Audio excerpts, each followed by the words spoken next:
2016. She received automatic qualification for the Global Certification in Professional Events.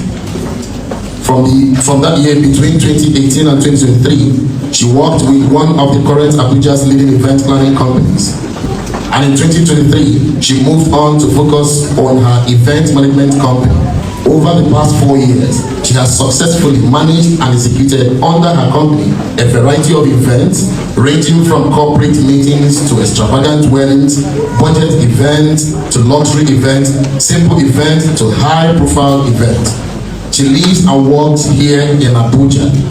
If your hands are not busy, please make welcome to the stage Chiamaka Maduoma, Miss.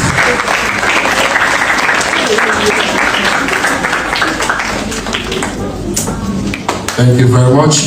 Together, it's asking everybody. Thank you. Please put the microphone to the event plan. Good day, everyone. My name is Chiamaka. All protocols to be observed. I have to write notes so that I can be able to put my thoughts together. And that's one of the things we do in event planning. We don't just think. We are thinkers, yes. We are creative thinkers as well. We are thinkers. A lot goes on in our head. So if we don't take it down, we might forget it. I always tell people, tell me something you've forgotten.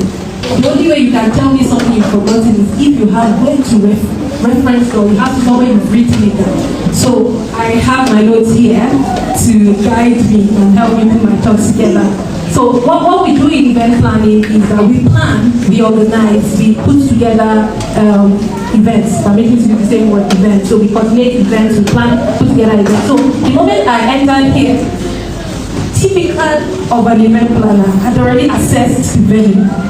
I'd looked here, I'm like, okay, when they have events, do they have people sitting here? There's a curtain here, can he move? I've already, assessed the event. I'm looking at the lighting, I'm like, oh wow, they have good equipment here, this is good. I've looked at the mic, I've already assessed the venue. That's what an event planner would do. In my head, I'm like, okay, if Mr. Casey wants to do his birthday in school, very good venue. If the thought that I've played around my head, that's the way we think as event planner. When we enter any event, we begin to. So once you just come to me and say, oh, I have a birthday to plan. My mind is already working. Okay, what's the thing? Okay, let's say you tell me you have your daughter. I have my daughter's 6th birthday to plan. My head is already clear. I'm asking, okay, what's the theme? What does the daughter like? Some parents be like, oh, I'm not sure. What does she like? What cartoon does she like to watch? What are her colors? I'm beginning to ask all these things to be able to form, a concept in my head. So now I'm talking about event planning. We have like 5 seasons. Well, let me list out some events we have. We have, when we talk about events, even this career day is an event. Inter-house sports event. How many of you have ever celebrated your birthdays? Yeah, your birthday is an event. How many of you have, who can help me now? Okay, I thought you were not born when they did your baby dedication. Your dedication as a child. So those are like events would always happen. There was a time where people would just say, oh, I can plan it myself, family members will plan it. But now, because of work, schedules, and a lot of things, they might not be able to plan it. There will always be a difference between, there will always be a difference in an event. When there's an event planner involved, when there's a professional, experienced event planner involved, and when there's just a family, you will see the excellence, you see the quality, you see the richness of the event. They might be spending the same money, but the event planner will know how to spend that amount. So we have like 5 C's in event planning. Number 1 is concept. And I mentioned that already when my head is already working. So it's just creativity, meeting strategy, and devising it into action plans or action templates or something to work with. So that's concept. So as an event planner, if you are a thinker, you know that you think too deep and you like your perfectionist in that sense of word, and just begin to see yourself in that office. Maybe, just maybe, I might be good with this. Or if you're very good with organizing stuff or planning stuff, making plans ahead and all, you can just begin to see yourself in the office. Then there's the second one, and that's the coordination. There are 2 parts of this coordination, but the first coordination, now I'm talking about 5 C's. First one, concept. Second one, coordination. This is the planning phase of the event. the schedule, the scheduling, the timelines, the vendor coordination, vendor selection, venue selection, all these things together. Before I came here this morning, I've spoken with like 2 of my clients. They are calling to ask some questions. I've dropped checklists for them. I've dropped payments breakdown so far with them before I came here this morning. So those are some things. Those are like the planning phase. You call the venue, you negotiate. You call the decorator, you negotiate. And put together all this stuff. That's the position. Then the third C that we have is the control. That you are fine-tuning the details. You're fine-tuning the details, because the planning event management process is like, if you call me in January for an event in June, from January, it's like every day counting to June, I'm planning your event. It's not like I will sleep and wake up until June the event will be manufactured. No, every day there's something to do every day, counting down to the event. So many times you just come up with timelines and all. So sometimes we might say, oh, this is what we want. Then the last minute, there are some last minute places where we have vendors meeting. That's when you start fine-tuning everything. Vendors meeting, we get to the venue, and then maybe the venue is now telling us that this venue give 6 hours night. Meanwhile, from the beginning, we've been calculating 8 hours because some venues do that. Although it's part of the thing we're supposed to discuss early with the venue. But let me assume that this is like an error on the part of the event manager. So we now come and they say, oh, we have 6 hours night. We now be like, okay, only 8 hours. What would it cost to have like additional 2 hours? The venue will tell you, oh, this is what it costs. Then you start planning. You get to the venue and look at, oh, this venue does not have the capacity to take the number of guests that we have. Maybe because initially we started planning with 100, and over time we saw this 100 is too small. The number of people that are telling us they will come, it looks like we're entering 200, 250, and so you're trying to manage the venue, and that's when you now begin to think, okay, maybe we should move the vendors outside.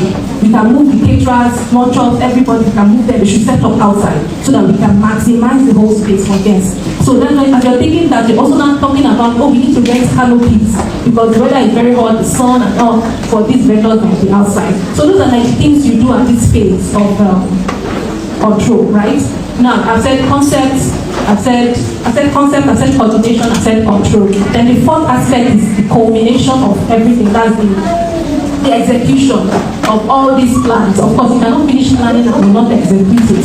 So that's the D-Day. For example, this career day that we had, and what's the Mr. Casey called me some days ago and said, oh, we have this career day, we want to plan. He said, oh, there's something with a photographer, and he's also about to talk to a chef. So these are like, he's planning all these things. I'm sure he must have, discussed with the school, all the protocol, make sure that all the protocol is being observed, like put together all these things, and then we are here today. So this is like the combination of all the planning so far that has been done behind the scene. So when we say community, just the D-Day, coordinating the service providers that will be there that day, coordinating the guests, coordinating even the clients, the customers, if it's a wedding, coordinating the bride that day, and if like he was talking about the whole setting of the preparation, bridal preparation, coordinating the makeup artist, coordinating the hairstylist and all. Sometimes we even tell them when they're taking time in their pictures, we're like, service is in a few minutes, we need to give, are you hurry up? Making sure that everything is in place. So that's the combination. Then the final one is the closeout. The closeout is the evaluation of your event.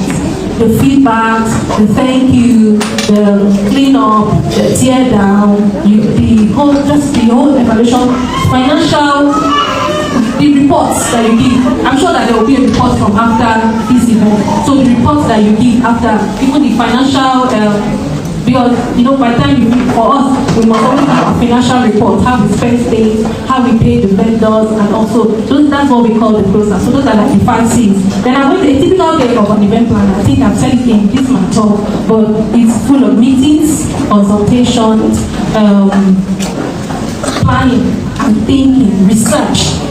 You can't be done as an event planner. So there's the research, there's the planning, there's the thinking, there's the negotiation, calling vendors and all those things to negotiate things with them. There's the payments that you make. Like and the whole report. So that's it. Let me run from my notes here. There's the meeting with client vendors, there's the research, there's the meticulous planning and organizing of schedules and timelines, there's the management of budgets and then making payments, and there's the logistics framework. Because sometimes there's some clients that are very meticulous. They say they want to do food testing, they want to do cake testing, they want to go to the venue. You know, you have, and you'll be following them for all these things. If it's a bride, you follow her for her fitting and all. So why did I choose this career path? What motivated me to do it? Well, when I was in primary school into junior secondary, I knew that I would not do anything related to science, anything that make me do maths, anything that make me do chemistry, anything that make me do, I knew that it's not my calling. So I was focused on anything for arts. And arts, the outstanding thing was law. So I'm like, okay, I'm going to be a lawyer. And so I was pursuing being a lawyer. And somehow it did not happen. I ended up doing archaeology and anthropology. And I felt like I fell in love with the course because I went on to do masters in the same course.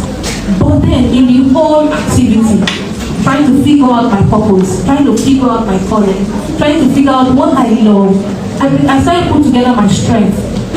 I'm very good in planning. I can before I go out in a day, I plan my day. But it does not have gotten busy. The night before, I plan my day, 8 a.m. to 9 a.m. what I'm doing. 10 a.m. That's how I will plan my day. My diary, you will see it, and I will follow it and evaluate myself. I was good in planning. I had the strength there in planning, in organizing, in keeping records, in thinking. You know, I'm very attentive to details. Very like if this guy should stand up from this chair now, and she does not arrange it back, my hand will be itching me to arrange it. So I'm like, that's why I'm like, okay, so where can I put this? Yeah, okay. Where can I put this thing? What path? What profession? And somehow in my whole research of that, I found that something like event management. I didn't know people in that industry per se, so I just did research and then said, okay, this is what I wanted to do, and that's what I said to get a certification in it. So it's about passion and understanding your strength, make sure that but passion is there and make sure you have the qualities. My final note to everybody here, how do I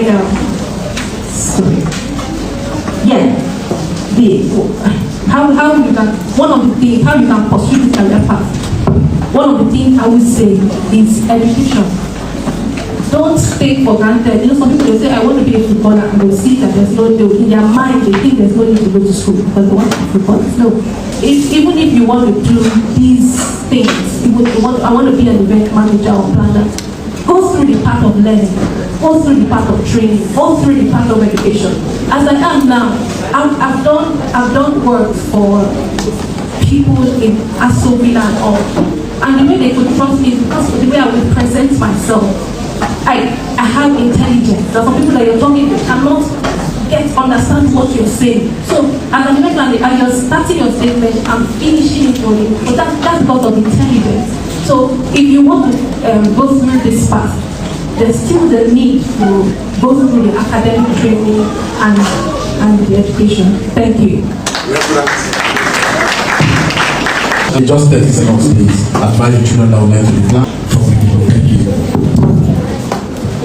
Yeah, I was telling I think I've done that already. I said pursue your training and education and build intelligence, because one of the skills you need as an event planner or manager, among many things I said, is communication skill. And one of the ways you build that is in learning, in education, in interaction with other people in this kind of setting. So continue to, with time, you can now diversify into the career. Thank you. Thank you.